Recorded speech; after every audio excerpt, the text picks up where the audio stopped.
वाहिगुरु जय श्री राम। प्यारी साथ संगत, ये साखी एक पिता की। एक पिता थे, उनके 3 बेटे थे और 3 बेटे थे, बड़े थे और तीनों ही जो है ना एक कंपनी में जॉब करते थे।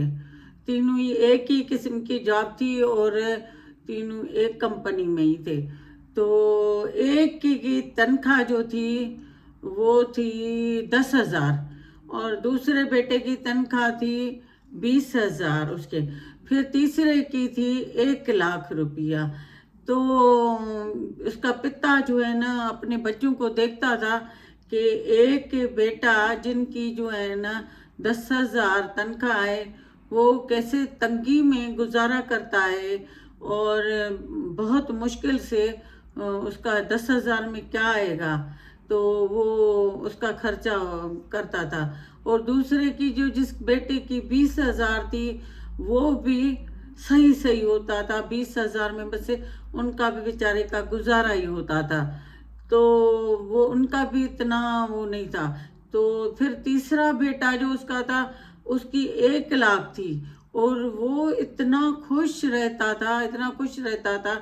अभी 1 लाख तनख्वाह उसकी और जो है ना वो बहुत खुश, वो गाड़ियों में आए जाए, वो खाना बहुत अच्छी अच्छी होटलों में खाए, घर में बहुत ही खुश।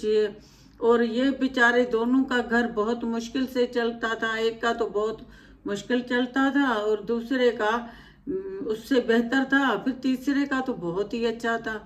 लेकिन बाप था ना, उसने तो सबको एक जैसा जन्म दिया और उन लोगों ने तो प्यार भी एक जैसा ही करते हैं ना। औलाद से कभी ये थोड़ा ही होता है कि किसी को कम करें, किसी को ज्यादा करें। कोई गलत चलता है तो भी जो है ना उससे प्यार तो वही होता है। तो इसी तरह जो है ना वो तीनों ही बच्चे इस तरह थे। एक बहुत ही गाड़ियों में घूमे, होटलों में खाना खाए, ऐश करे, शॉपिंग करे। ये वो 1 लाख जो तनख्वाह हुई वो बेचारों का बहुत मुश्किल से। बाप था, माँ नहीं थी उनकी। तो ये बेचारे जो है ना बहुत ही, उसका बाप बहुत परेशान होता था, बहुत सोचता था। इसकी नींद नहीं आती थी इनको कि दोनों को उसकी उनकी भी बहुत ही तनख्वाह होनी चाहिए थी, कम से कम घर का गुजारा तो उनका अच्छा हो।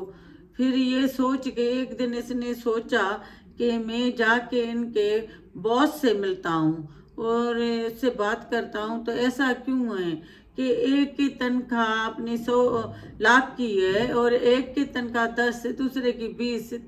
तो ये तो जो है ना इस तरह क्यों है।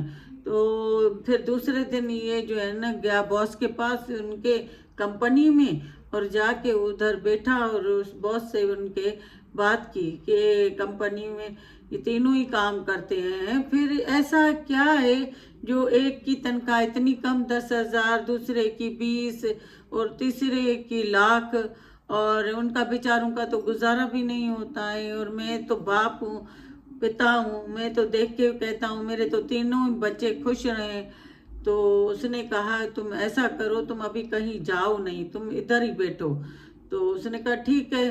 फिर वो जो है ना इधर ही बैठा और उसने पहले वाले बेटे को जिनकी 10,000 तनख्वाह थी उनको वो फोन किया और उनको फोन करके बोला कि तुम जाओ, वो कश्ती आई हुई है तो जाके जो है ना उसी में से तुम देखो माल आ गया है कंपनी का और जो है ना लेकर आओ। तो वो उसका जो जिनकी तनख्वाह 10,000 थी वो गया और जो है ना अंदर जाके कहता है कहाँ माल आया है, आया ही नहीं है। अंदर झांक के वापस आ गया। और फिर दूसरे को उसने फोन किया कि उसने पहले वाले ने बोला कि नहीं माल नहीं आया है। फिर दूसरे वाले को फोन किया, कहते हैं बेटा तुम जाओ, जाके वो कश्ती लगी है समंदर में, तुम जाके देखो मेरा माल आ गया है तो वो उठा के लेके आओ और जल्दी करो। तो उसने क्या किया, गया अंदर समंदर में, पानी कश्ती में देखा, जहाज में कि इधर तो माल है ही नहीं, दूसरों का है, पता नहीं कैसा है। अंदर पूरा ऐसे ऊपर ऊपर से देख के और वापस आ गया और कहा कि बॉस को कि नहीं अभी सामान नहीं आया है और मैंने पूरा देखा है, हमारा कहीं भी नहीं है। फिर उसने जो है ना तीसरे, जिसकी लाख तनख्वाह थी, फिर उसको फ़ोन किया, उसको कहा कि तुम जाओ, जाके जो है ना समंदर में जहाज़ आया है, कश्ती, तो वो जो है ना तुम जाके उसी में से अपना सामान लेकर आओ। तो वो उसका जो तीसरा बेटा था, जिसका लाख तनख्वाह थी, वो गया और जाके अंदर उस कश्ती में, और अंदर जाके पूरी गठरियों को चेक किया, कौन सा माल हमारा है, ये है। उसी में से वो सामान निकलवा के और पूरा लोड किया गाड़ी में, और लोड करके जो है ना आके उसको कंपनी में आके गाड़ी को खड़ा किया। तो उसने फिर बॉस अपने को बोला कि मैं सामान पूरी गाड़ी भर के लेकर आया हूँ, और जो है ना तो आप भले आके चेक किए रहे, बॉस को बोला। तो फिर उसके बॉस ने बोला, देखो आपके तो तीनों ही बेटे थे, पिता को बोला कि तीनों ही बेटे थे, पहला वाला गया ऐसे ही आ गया, कहते अभी नहीं आया। दूसरा वाला गया, देख के अंदर वो बोलने लगा हमारा नहीं आया है, किसी और लोगों का है, वो भी आ गया। तो जो पहला था उसकी भी उतनी तनख्वाह इसीलिए है, और दूसरा वो जो अंदर गया जहाज में और चेक करके और बाहर निकल के आया कि इसमें हमारा नहीं है। फिर जो है ना जो तीसरा, जिसका 1 लाख है, उसने जाके पूरी सामान को अच्छी तरह चेक किया और उसी में से अपना सामान निकालवाया, फिर गाड़ी भर के लेकर आया। अब तो मुझे बताओ कि मैं इसको 1 लाख तनख्वाह दूं या 2 दूं, मुझे कितना ये फायदा देता है, और मैं उसी को जाहिर है तो उतना ही दूंगा ना। तो गुरु बता रहे थे कि देखो, नसीब प्रारब्ध भगवान ने सबकी बनाई हुई है।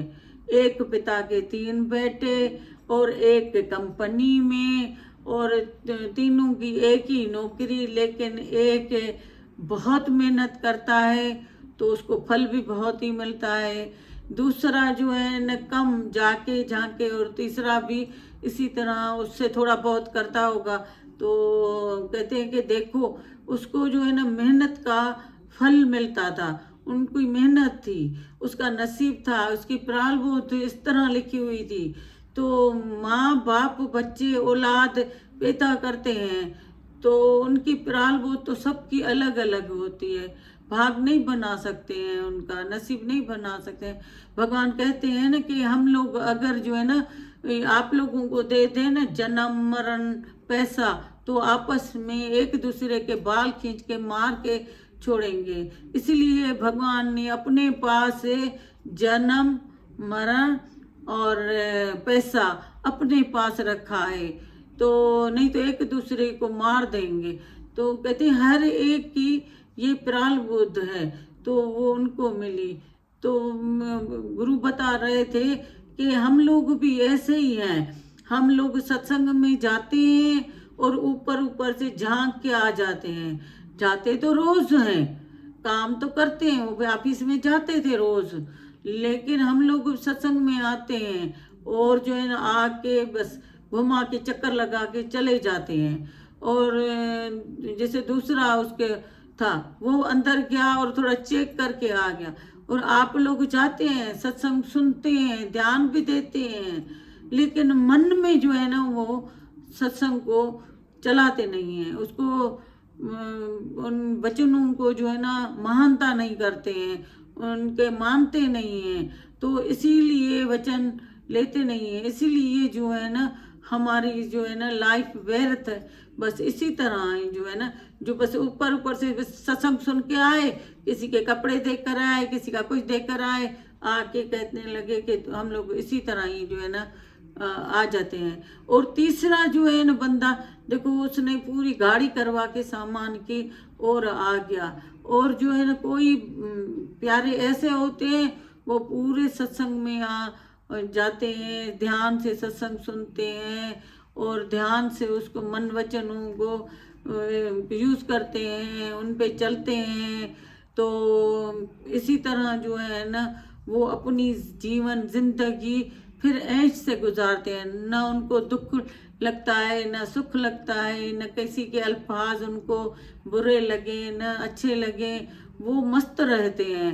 जैसे वो देखो, वो दोनों दुखी थे क्योंकि एक की तनख्वाह बहुत कम, एक की दूसरे की थोड़ी बहुत चलता था, और तीसरा ऐश करता था, गाड़ियों में कपड़े लेकर आता था, हर चीज़। तो कहते हैं कि जब हम भी इसी तरह सत्संग में बस सुन के आ जाते हैं, गए वापस आए, वचनों पे ध्यान ही नहीं दिया, और जो है ना कोई ऐसे भी होते हैं प्यारे कि अच्छी तरह से सुनते हैं और ध्यान देते हैं, वचन के महानता करते हैं, तो वो सुखी रहते हैं, उसकी तरह मेहनत करते हैं। तो हमें भी गुरु के वचन में मेहनत करनी चाहिए। दुख आएगा, उधर हम लोग गुरु के वचन को फिट करें। हमने बीज बोया है, वो तो हमें खाना ही है। देखो, 3 बेटे थे और तीनों का नसीब, तीनों का प्रारब्ध, तीनों का भाग अलग होता है। देखो, शादी करवाओ, तीनों के जो है ना बीवियां अलग होती हैं, बच्चे अलग होते हैं, और इसी तरह सबका, हर एक इंसान का भाग जो है ना, नसीब अलग होता है। माँ बाप तो चाहते हैं कि हर एक बच्चा हमारा खुश रहे, हम हर एक जो है ना औलाद मेरी सुखी रहे, मेरी बेटियां सुखी रहें। तो लेकिन जो प्रारब्ध में होता है, जो नसीब में होता है, तो वही मिलता है। तो हमें जो है ना गुरु के वचन की महानता करनी चाहिए, अमल करना चाहिए, और वही हमारी मेडिसन है जो हमें दुख से दूर करेंगे। जब शुगर होती है, ब्लड प्रेशर होता है, कोई दूसरी बीमारी, हम लोग जो है ना वो टेबलेट खाते हैं, उसी में हमें हमारा कंट्रोल हो जाता है। तो गुरु की वाणी जो है ना वो टेबलेट है हमारे लिए, वचन जो है ना हमारे लिए दवाई है, मेडिसन है। तो हम लोग जो है ना गुरु के वचन एक एक करके अमल करें। तो ये साखी गुरु के वचनों की है। वाहे गुरु, जय श्री राम।